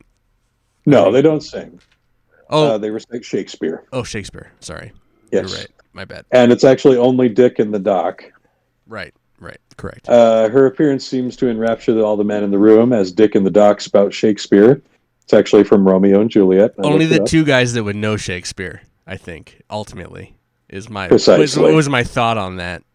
The Truman and Andy would have no clue Yeah, what the fuck that they is. wouldn't know the line. A puzzled Lucy peeks on in the background. She comes back a little later to find the whole of the station empty. Okay, I want to take a moment and a pause here. Mm-hmm. So, like, they do that scene. They're all kind of like smitten by this like vixen, and then they cut, and then this is some of the best kind of actual filmic sequence because Lucy comes around the corner. It also, the way it's shot, it makes the set seem so much bigger. Mm-hmm. But as it does a kind of a the scene, yeah, scenes from Lucy's point of view, especially. But you're kind like of you even see the coat rack kind of blocking her vision of what's going on and where Andy is sitting. Well, I'm not even getting there yet, Gabe. Yeah. I'm not even getting there yet. I'm still in the like lobby where she comes around the corner, and the way we just get a real kind of real kind of living movement in the camera that we haven't really gotten. The emptiness of the room. They do that, but they too. do that in film a lot, where they kind of push in, they kind of slow push in. She kind of enters her little cubby. It kind of pushes in around to the. It was shot as a one shot. They do break it up because she's trying to. They cut to the speaker, which I think is a dumb thing. I don't think they needed to cut to it. I think if she would have talked into the thing, you would have heard the noise. I wouldn't have cut to it. I think that was just to add to how empty the place was and that everyone there. But was, I would have stuck with the oneer because we don't. It's a very film shot. We don't do this in we do it a lot in television now, but back then you do not do it in television. So like this whole like pushing in on her, following her. She handles the phone. Then they cut to the thing. I wish they didn't, but they cut to it. They come back to her. Then she leaves the room, pulls out as she follows and goes to Truman's room. She hears the shit going on in Truman's room. She opens the door, and then it cuts into the room, and then obviously the witch has spelled all of them. But I just think before we get to that sequence, I just think that kind of that shot is the best shot in this sequence, and it's probably one of the best. I wish it was a oneer. I wish they just kept it as a oneer. I wish they wouldn't have cut to that goddamn speaker. Like, we don't need that. We get it. We're going to get it. You know, she's talking normal. When she talks into the little microphone, it's going to have a sound that sounds different. We get it. I just wish they would have kept the oneer. But we don't need to know that nobody's in the interrogation room. Right. I don't know. Like, when was the last time we were down there, even when Leland died? But anyway. But I thought that shot was super cool, well done. And it's just like... Yeah, it stands out from the rest of the episode. And I'm curious, like why do they just... it's got to be like a lot of times you're just trying to cut scenes. You know, like they're trying to make stuff, do stuff, and then every once in a while there'll be a sequence where it's like, I guess they said fuck it. It's like midnight. It's like, let's just do it this way. It's like, what? It's like, I don't know. I don't get it. Because like sometimes the shit's done so shoddy. Yeah. It's so funny, like the choices that are made, like the way it's lit, like no one's there. Like she's the only one left around, and just generally when I like these recent episodes, I'm just kind of like watching them, being like, yeah. That was like I was actually visually finally drawn to that. It's like it had a visual essence, or like had a note. Like the director had a signature on that. Like, okay, we're making a statement on this finally. Yeah, it felt kind of fresh and artistic compared to a lot of the Just a utilitarian very shit we've been TV seeing. shots, like we get, like you say, like we've talked about previously, where like they're not both there. We're just cutting back and forth, and maybe they were there on different days, or like they're not. Mm-hmm. This is like they took the time to do this. Yeah, and I wish they wouldn't have interrupted it and just like done the complete oneer. But anyway, so I'm just gonna maybe another network note that they were forced to take or probably something. like I don't know, But, or the editor just said fuck it. And well, I mean, this was one of those episodes that was directed by an editor, so okay, right, and he's I mean Deschanel, he's like done a few before, or a couple at least. Yeah, not his first. Yeah, so we're familiar with his work. We're in good hands when he's in the credits. and it's a very competently. We're not at the end yet, but it's a very competently made episode. So yeah, for sure. Anyway, okay, we can get to the milk drinking episode. Yeah, back to the play-by-play here. Lucy fields a call from the sheriff, but he does not respond to her multiple pages over the various intercoms. She eventually makes her way into the sheriff's office, or where all of the men are gathered around Lana, seemingly under some sort of hypnotic spell. They're laughing at every single one of her jokes and fawning over every one of her movements. A furious Lucy slams the door when she sees Andy entranced among the rest of the crowd, pouring a glass of milk from a big pitcher. Yeah, it's so weird. And like then nothing comes of that. We cut. Yeah, I always remembered like the spell being kind of broken or something like that in my memories, but I also remembered Cooper being in the room, which he wasn't. No, he wasn't. So yeah. we do. I know we get some more time with Lana later on, so maybe I'm conflating a couple of different scenes here and there. And maybe you're right. Maybe I don't know. You've seen this. Maybe there is some jealousy with Lucy. I just, from my perspective, currently, I just feel like I think she is kind of a witch. But that's definitely how they're playing it up. Right. Is like these men have no control over their actions, and they're making now. all They're these just like caught in some kind of magnetic field. And the show is they're throwing out all these fucking excuses that she is. Yeah, so it's like, are we supposed to think that? On. We see it start really early on with Hawk, right? Where he's obviously like trying to mac on her. Oh boy, I'm dating myself with that term, aren't I? Mac. And no one else really tries. When was the last time you heard somebody say that? No one else really tries to engage her until later. Once they do engage her, they're all in the room. Yeah. Right. Anyway, I don't know. Yeah, she's an owl. We'll see more of her later. At the Double R, slovenly old Ernie is making a mess of his plate of fried chicken when Denise shows up with the photos that show evidence of his parole violation. Oh. That's enough to elicit his cooperation as Ernie is dragged to the bookhouse, where he babbles endlessly about the horrors he suffered to be forced back into a life of crime. Coop and Denise shut him up long enough to explain the plan. Ernie's going to get wired up, and he'll show up to a meeting with Denise as his buyer, but she'll be undercover as her old persona of Deneth. There was a lot more dialogue that I didn't really detail here. Yeah, there's a moment where I think, what's his name? Ernie, the professor. Like, Ernie doesn't know Denise is also a man or trans. Right. And then when Denise lays down that she's going to be the one that's playing he's kind of like, huh. But Denise is like, fucking, her legs are all over him. Yeah, she's a little flirty. I mean, she's the same way with Cooper too. Like, she touches him on the face and brushes his arm and all that stuff. But like I mean, you look at that scene, it's just kind of like, this is a bizarre. Yeah, I mean, it's Crocodile Dundee levels, if not Ace Ventura levels. It's pretty like. It's kind of less entrapment type shit. Like, anyway. Yeah, but I love the exasperation in Cooper and Denise here, where they're just like, God, Ernie, shut the fuck up. Oh yeah. But he's panicking and he's doing whatever he can to save his own skin. How will it turn out for this poor guy? How will it turn out? I know, but I'm not going to tell you. What scene are we talking about next? Next, we're talking about more James. Oh, okay. Not Bobby. We're at James again. Yeah, we're at James again. All right.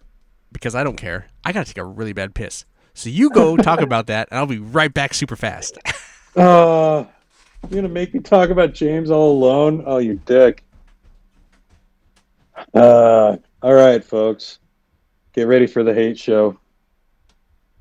So, yeah, in his big fancy bed next to an old-timey radio, James is having a hard time sleeping as he can hear the screaming and breaking furniture that results from the Marsh family fights. It's loud enough to be heard even over the din of a raging thunderstorm. Drunk ass Malcolm just wanders into James's room uninvited, drink in hand, but that doesn't seem to bother James too much. Don't know why. Malcolm slurs his way through his tale of revenge, saying that the only reason he hasn't killed Jeffrey yet is because Evelyn insists on it. He still threatens to end Jeffrey, though, no matter the cost. Someday, somehow. Ominous, no? I really, really hate this whole plot line. And like the little Nicky stuff, I get the feeling it's going to wrap up earlier than I had anticipated. And God, I hope so, because I'm just sick to death of it already. I'd be skipping it if I could. None of this is entertaining to me except for just the ridiculousness of the Malcolm character and how quick James is to just let this motherfucker wander into his room constantly. But, I guess that's the perks when you're a live-in mechanic. I had to stretch it. Of course you did. That was Listen, a long pee. oh my God, I had to go so bad. And I went before we recorded. It's that pub beer, baby. James is cool. No, he really isn't. Not in these scenes. Can't wait till we watch Lost Highway again. Really, the only thing I want to discuss with you is how weird it is that Malcolm just continues to let himself into James's room at random times. Oh yeah, just walks right in. Like without a knock, just opens the door and walks in, and always has a drink in his hand whenever he does. Does he fall in love with James? I mean, we're about to, right? That No. chiseled jaw. You're never gonna fall in love with James. And that dirty, dirty, greasy chin. We're so close to the end too. You could have held it for like another summary of another scene. Dude, I couldn't because then I also know that we were gonna talk about ratings and. You could have done it during the rating. I couldn't, dude. I was about to piss myself. Making me suffer through the James scenes all alone. Listen, if you need to go, I will Get vamp. yourself a cake bag for the next I'll vamp scene. if you need to go, Gabe. I don't. That's the point. I just couldn't, dude. Listen, most of the times I'm fine, but tonight most of the time, yeah. Well, I was drinking water also. Usually I just drink beer. There you go. Anyway, the rain is also falling hard at the Briggs household. We see Bobby sneaking in the front door a little late. He's startled by his mother turning on the lamp suddenly as she was waiting in the dark, hoping that Bobby might be his father. The lamp turns on. Do you recognize the lamp? The owlish lamp? Yes, it's an owl lamp. Because they're always watching. They're not what they seem. Yeah, anyway. Okay. It's a white owl, though. I don't know if that's a good thing or a bad thing. I want to say that the owl we saw potentially was carrying Bob's spirit was a brown owl. It's kind of multicolored, but sure. Whatever. It's white light, okay? Sure. It's an owl. I just like that it was an owl. Oh yeah, they stick with their motif, I was hoping they would cut around the room a bit more and see if I could see some more, but they didn't. We didn't really get to like a collection of owls. Yeah, just like some other random. Yeah. My stepmom actually collects ceramic owls, but nobody's teleported into her living room as of late. That's weird. Oops, spoiler. Bobby tries to comfort his upset mother about his father's disappearance, reminding her that this sort of behavior isn't necessarily unusual. But Betty seems to feel like this time is different. Bad boy Bobby lights up a smoke before he tells his mother about his father's dream that he described to him at the diner a couple weeks back. Right? Bobby's, Mom's cool with her teenage son just yeah, it doesn't smoking bother up her. Dad's got no patience for it, though. What the fuck? But yeah, you can tell that the whole speech about the dream still has an effect on Bobby, and So this is he what I still was finds some peace and comfort in that. So this is what I was talking about earlier where we were talking about Where Bobby's Bobby. all over the place. He's just a con, but he's not just a con. Like in this scene, he's very loyal. I mean, we'll see it later too, but he's very much a son. He loves his family. He's like yeah. It's very different. It's actually very different characteristics that we've seen of him. Typical angry teenager behavior that you would expect. And I think this ties back to the speech his dad gave him. Because ever since then, I don't think we've necessarily seen Bobby interact with his family in any way. No, not at all. So this being that first time, and him being like, I mean, he's still a little snarky to his mom. He's like, read a book or something, bitch. But sure, he's not. But he's not being like an asshole like he was back in early. Right. So and I think it's his father that finally, But then I think there's helped him turn that around. There's some of that is just like they still don't really know what to do with him. They still don't know how to play him. They're just making him be a certain way for certain scenes. Like, oh, he needs to be this way, and Do we send Bobby off on the mechanic journey and have James hook up with Ben Horn? Well, no, that doesn't seem logical. But yeah, you're definitely seeing both sides of Bobby here, and that's not an accident, I don't think. I think what you should have done is wrap up all the shit with Leo and Shelley a long time ago. It should have affected Bobby, and then Bobby could have had a character arc. He hasn't really. Not a lot of these characters get actual character arcs. They get fucking jettisoned off into space, and then they pull them down. It's like, oh, now you're gonna do this. You could have wrapped up a plot, created a character arc, and made him change his perspective, and that's writing. They're probably still operating under the assumption that they have a couple more seasons to work with. Maybe not. Whatever that is this is still fresh in this show's mind, and it's I think the writing as time goes on. Obviously, we all know how much better production and writing gets. Now you get why there's so many people that were so obsessed with all these hanging threads. And believe you me, you're going to see a lot more of them before these last 10 episodes are done. But here's the other thing, Gabe. I know we're not finished with this wrapping up yet, but I actually like the freshness of this back half of the season and the different shit that's going on. I'm glad that we're done with the fucking murder of Laura Palmer. At a certain part, you just want to know and move on. Let's just, we can't.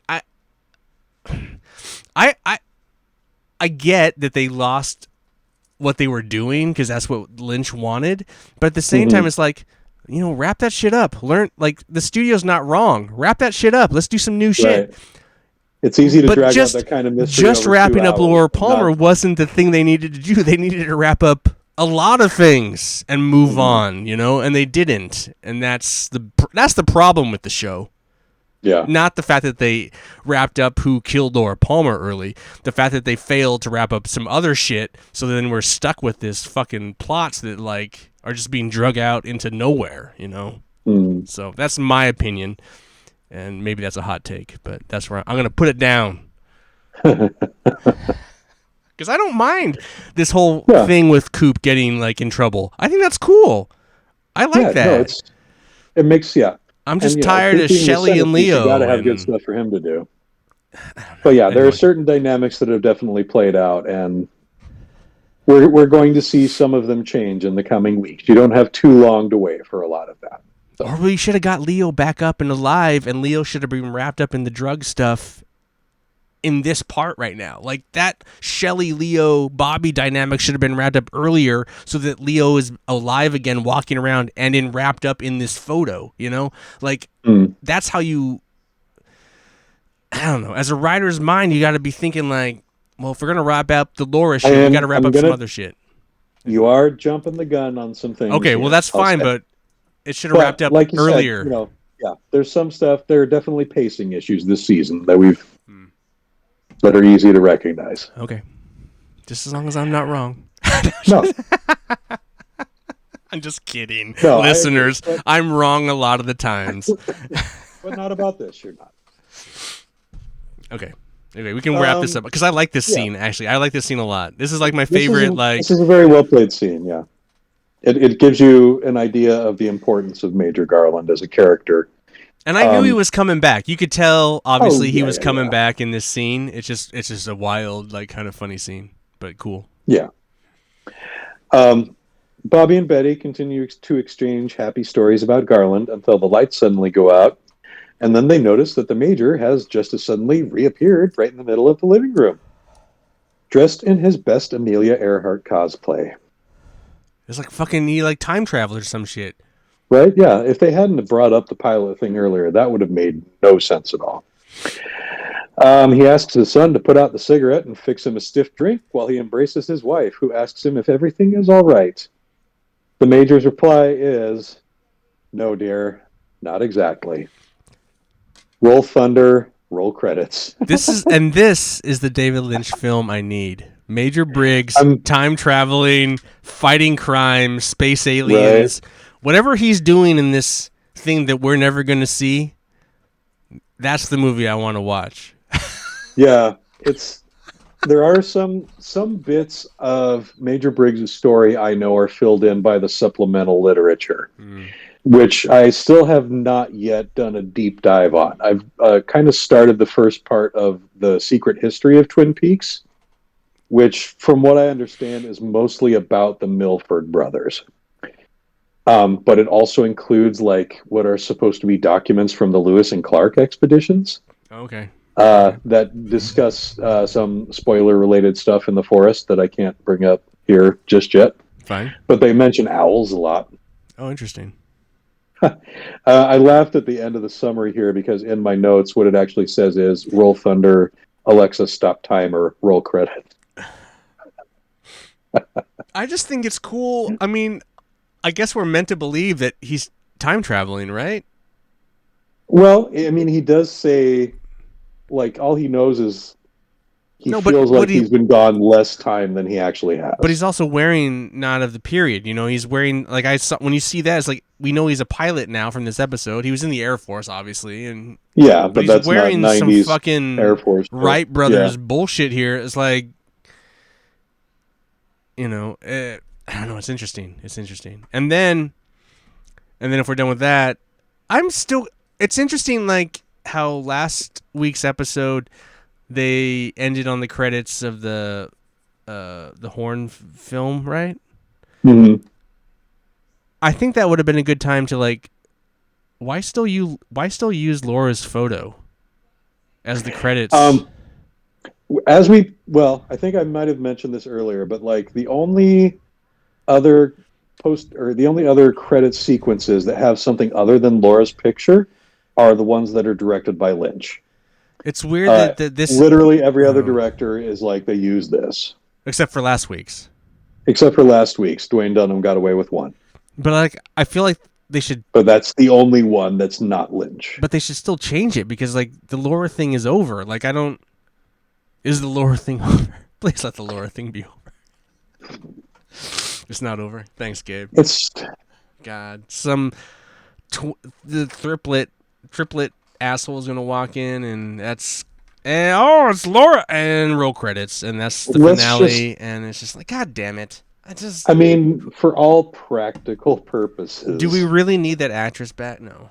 Do we really need to follow this anymore? You know, I can't really. Does the return have use Laura's photo as the credits? Oh my God! No, Jesus Christ! I don't think so. I don't think so. I don't know. Oh no! It doesn't because most of the credit sequences for the return involve musical performances. Oh, so they're all unique. See, that's cool.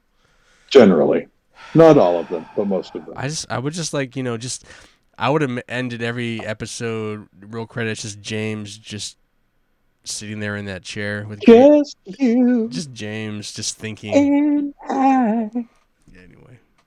Just No, I you like this episode. I and didn't hate. I I did too. mean, I liked it more than I thought I was going to. aside from the fucking some of the stupid comedy, the car shit, and then the what was the other? I don't know. There's just Nadine. the Nadine stuff. It's like, Yeah. can we just? I do want to touch back on the Nadine stuff real quick. There was one guest star that we hadn't discussed yet, and that's Ron Taylor, who portrays Coach Wingate. Showed up Bit of last a week. character actor. Yes. He did show up last week, yeah. And we'll see him a couple more times before the series ends. Yeah, character actor who did a lot of guest roles and a lot of stuff. He's an accessory NYPD to Blue, pedophilia. What? Well, I missed mean, that part. no, the part where like he's like allowing Nadine to beat up and then have sex. Yeah, no, we're talking about kiss. the actor now, not the coach. Oh, not in real life. No, Yes. just in the show. Let's clarify that. In the show, he's just very like, oh, I'm complacent in this, like trying to get this old I'm lady. discussing his resume in real life now. Oh, sorry. Which includes ER, NYPD Blue, lots of other stuff, Home Improvement, little bit parts. But the one that caught my eye was he appeared in 2 episodes of The Simpsons as the voice of Bleeding Gums Murphy. Oh, wow. Okay. Yeah, so that one was a big one for me, the Simpsons nerd. But it looks like he also appeared a few times on the Tracy Ullman Show. So now hold on a sec. Bleeding Gums Murphy is like the wise sage that talks to Lisa, right? The saxophone player. Saxophone player. Okay, yeah. Oh, and here is a fun one. Do you remember the movie The Ice Pirates with Robert Urich? I haven't seen that since I was a kid, dude. I couldn't. I've heard of it. You know of it, yeah. Yes. Ron here also was uncredited, but portrayed the role of Pimp Robot in the Ice Pirates.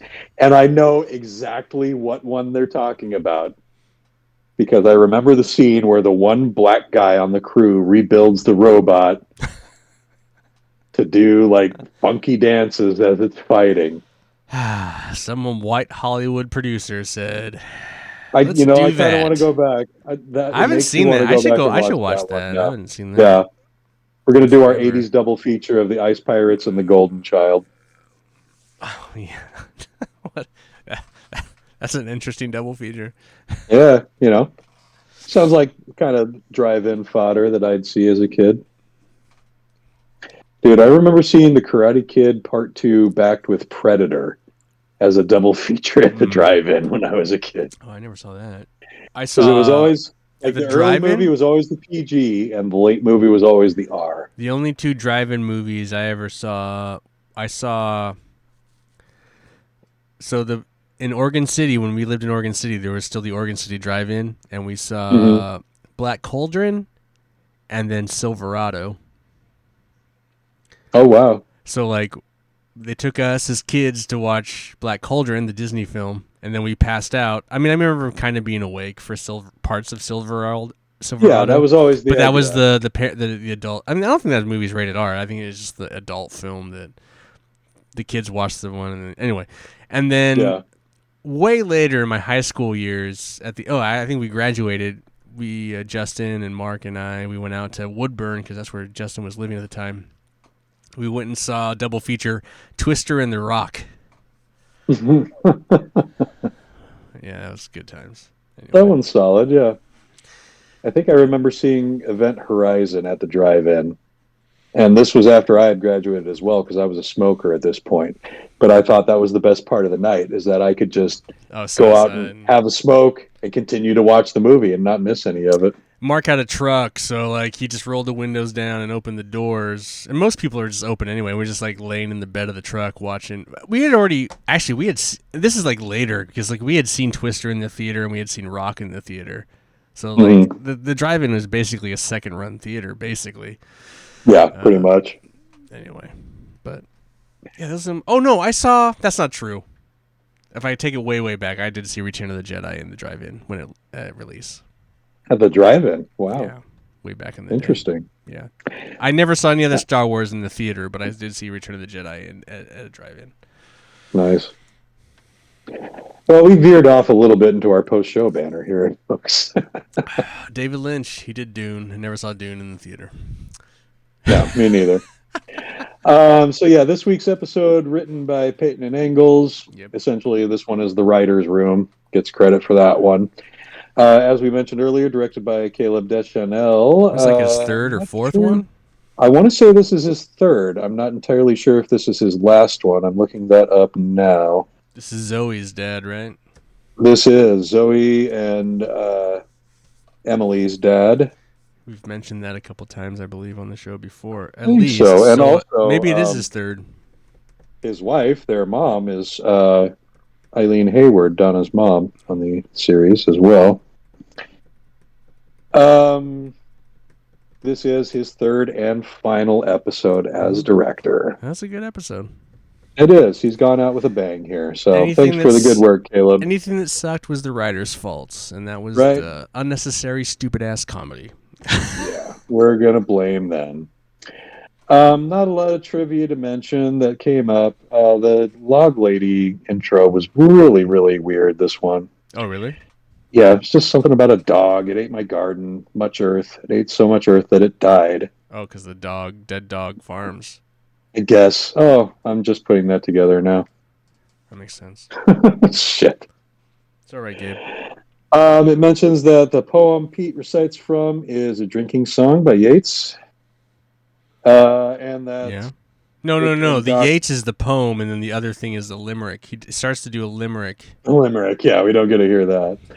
And then they do specify that Dick and Doc's recitation from Shakespeare is Romeo and Juliet, Act 1, Scene 5. Oh, okay. For all you Shakespeare nerds who are watching. So what are because I know there's a lot of you. What are our ratings? We kind of teased that earlier. Like, oh my God, you're actually curious about them. Well, you said that it was going to jump. And it's like, they didn't jump, did they? They're going down. I doubt they actually jumped. We are coming back from the holiday hiatus at this point. Oh, that's right, because there was a big break. Yeah, this is the first episode that aired in 1991. January 12th to be specific. And no, it actually did not pop. It dipped quite a bit. The last episode came in at 7.9. This week was 6.9. They lost about 2 million viewers, dropping from 12.1 to 10.3. Household share is only 12%, and the rank was 81 on the week. No one knew. They were like, huh? Oh, that's the show?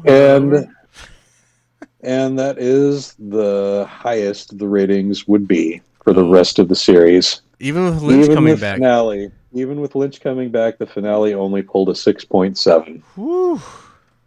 Yeah, so it's all downhill from here, gang. But are the shows... Okay, I know we talked about the back half being kind of weird and like stupid, but like, are they as constructed like this? Like, do you remember? I mean, it's hard for me to say. I said, a lot of this pacing is kind of refreshing my memory. I don't remember, Shelley and Leo being absent for weeks at a time. When's the last time you rewatched?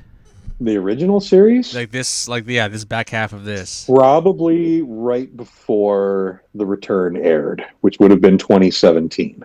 Okay. So it's been a long time. Okay. There were a couple of times where I tried, like when I got the box set, I did watch the 4K version of the pilot with the intention of going through the whole series again, and I just kind of petered out. I just didn't have the time. And you're probably weren't watching them as attentively as you are now because we're doing a show about breaking them down. Whereas like you're just kind of watching them maybe in the background a little bit. Like, I remember this good enough. Yeah. Kind of.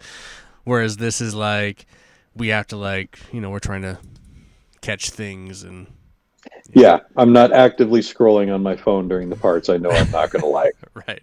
Like, I need to find all the owls in this scene. Right. I need to count how many Asian kids are on the wrestling team. And are they actually Asian? Or are they just Catherine's minions? Shit. The makeup wasn't that good, trust me. I mean, this show broke new ground, new ground. It did, in a lot of ways. And we're seeing a lot of those waves in the back half, more than I expected. Also, unfortunately, it carried on a lot of unfortunate, but yeah, no, I mean, I think there's a lot of cool stuff going on. I think you're right. There I is. think We're having fun. Duchovny as Denise, I think that's a fun character. It really is. It's But one of the this high points of the show for is me. this it? Or is he one more? He's have one more? Is he done? I think Duchovny has one, maybe two more episodes Hmm. before we see that last of that character for Oh, I now. guess he has to like do the whole like play Oh yeah, we male, still got our drug play buy. Dennis We've version. still got our whole sting operation to Yeah, go. that's So fun. All right. See, I'm looking forward to that. Like, I think yeah, me this is kind too. of fun, actually. There are, yeah, I'm getting to the point where I'm like eager to watch the next episode, despite the shortcomings that we're seeing in some of these plot lines. I am excited, particularly about the Cooper stuff. I would honestly argue that, like, it's as a guy who's coming in with no bearing on any of this and like gauging it all. I actually don't feel bad about this.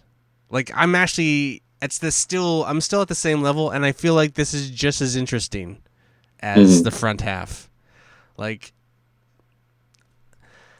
maybe I'm the detractor. Hearts, Maybe it's because I wasn't brought up on it. So all you people that were brought up on it, you have this and the narrative behind it with yeah, Lynch and all that. Like, oh, this is what the show was supposed to be. This is the show, and then it went. It's like I don't have any of that. Like, I come in and right, like you say that to me, but I watch it and I'd be like, I don't know. It's yeah. No, kind of you've got interesting. You know fresh what I mean? eyes, You and know what I'm that's saying? yeah, It's like so. Yeah. I just yeah.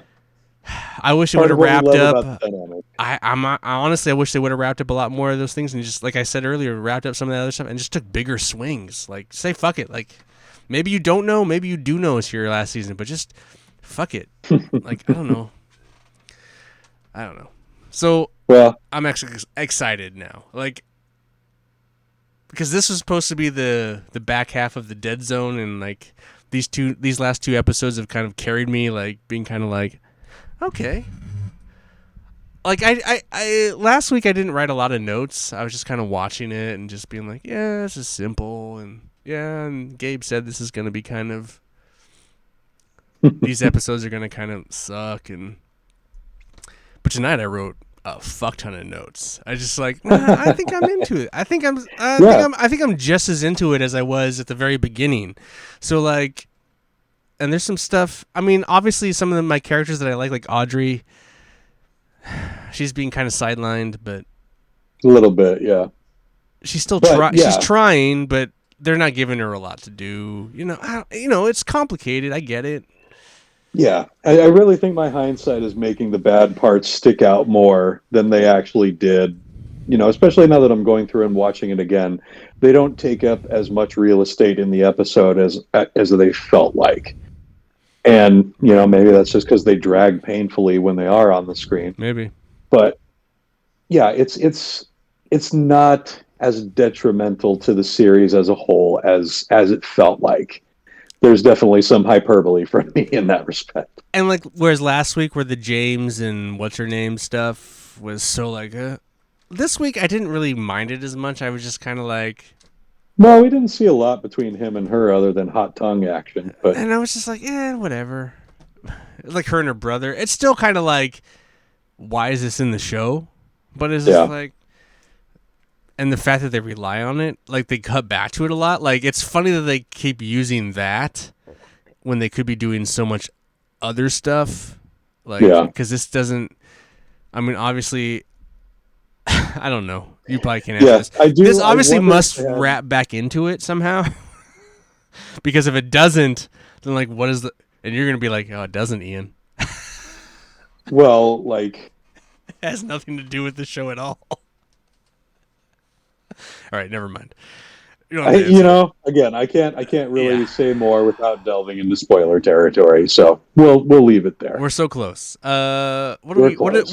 What is? So what do you have like 10 episodes or 9 episodes 10 left? episodes. 10 episodes. 10 episodes remaining in the original series. So what is that? We got so we're in August, half of August, September, October. So like somewhere in November we wrap up this season probably? Yeah, it should be shortly after Halloween if we stick to our weekly schedule. Cool. At which point we'll be moving on to far more cinematic ventures. For a little bit. We'll be doing our Fire Walk with Me and Missing Pieces duology. We're still toying with the idea of adding Lost Highway and Mulholland Drive into the mix. I'm down with the idea. I know Ian's down with the idea, so we'll probably veer off course a little bit and add those episodes. We might do those differently too. I mean, we'll see. Yeah. But yeah, we're definitely going to venture off onto some alternate paths before we veer back to the return. I also might ask for a little bit of a break after the second season. Oh, sure. Just a little hiatus. A little hiatus for a little bit. But, like, we'll be back. I just,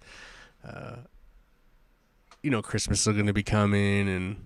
Yeah, holidays are tough to schedule and all that stuff. I don't know. I mean, we can probably start one of them, but then maybe, Thanksgiving and then Christmas. Well, and, like, that's the part of the movies is, like, we're not, we won't be leaving a lot of hanging plot lines that we need to follow up on. So we can just, like, do, like, one of those every 2 or 3 weeks. Right. And then in January, we can just, like, set off again, but drop back in. But no, it's I know I was like kind of like I was feeling like really kind of tired, but you really brought it out of me tonight, Gabe.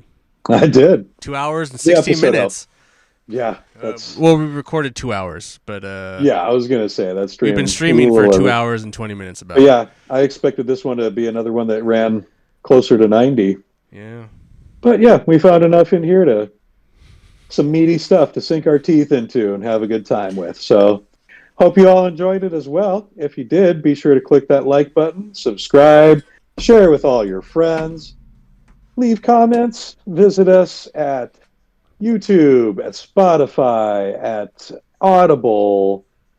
We've got social media, iTunes. That was the one I was forgetting. All your podcast platforms. You can buy us. You can buy us on all your podcast platforms. Luckily for you, we're free. Yeah. We are on free of charge, baby. We're on twitch.tv/The Couch Co-op Show every Wednesday night at 8 p.m. You can catch us. Almost. Unless we say no. Every Wednesday. But sometimes. And that's 8 p.m. Pacific time. We do that. And then, And then we have fun. And then we have a Gmail. And we hope you're having fun with us. We do have Gmail, blankasafartpod@gmail.com. One of these days, I swear I'm going to check it. You should check it, because I should check it. We probably have nothing but junk mail about, like, just hate mail now that we've come in support of trans rights. Social media, Blank as a Fart on Facebook and Instagram. We stay the hell off of X because fuck that guy. That's how we would get so many listeners, though. That's the just kidding. I mean, maybe, I don't know. Who knows? I really don't think we want to target the Joe Rogan crowd, dude. Oh, we do. We want the hate mail, don't we? Shit. Any engagement is good engagement, right? Anyway, thanks again, as usual, for tuning in, folks. Love you all. Love you too, Ian. Love you. We're having fun. We'll see you next week for what's next week's episode titled? Let me look. Give me a second. I didn't even look what it was. I should have looked. Episode 13 is called Load, Damn You. Oh, I love Load, Damn You. My favorite episode. It's actually called Checkmate. Oh. So, sounds like we're getting a little more of that chess game next week. I love it. Hope you all join us. We'll see you on Wednesday. Take care. Take care as we play the... You know what you should do really quick, Gabe? What's that? Where does our theme song come from? Oh, yeah. We haven't done a shout out for our theme song lately. That is from friend of the show, Domer. You can find that tune. It's called Big Old Dead on the self-titled album, which is also available on iTunes and Spotify. And YouTube. I believe there's a link on our YouTube page if you want to hit it there. Yeah, much love, Domer. Thank you for that. Yeah, thanks for letting us use it. And a happy preemptive birthday to Domer, who celebrates tomorrow. Got him. And your birthday's coming up too. It is. All us Leos. All us Leos rocking that podcast scene. All right. So yeah, happy birthday to me on Saturday. Check in on social media. We'll see you all very soon. Thanks again. Take care, folks. Bye, Gabe. Bye.